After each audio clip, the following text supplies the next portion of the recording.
आज आपण पुलाव बनवणार आहोत। पुलावसाठी लागणारे साहित्य: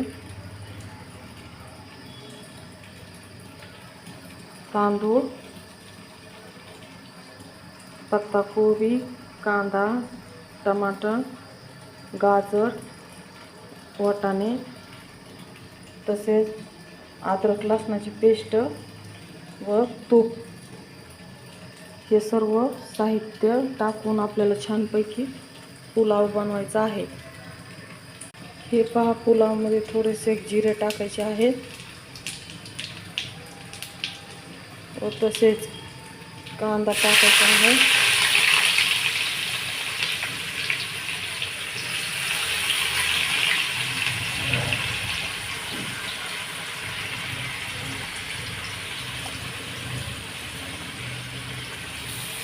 कांदा थोडा लाल होऊन द्यायचा आहे।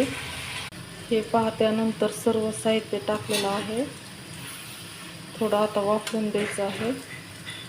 हे पहा, आपला पुलाव झालेला आहे व थोडं पाणी टाकून थोडीशी कोथिंबीर टाकायची आहे, थोडं वाफवून द्यायचं आहे।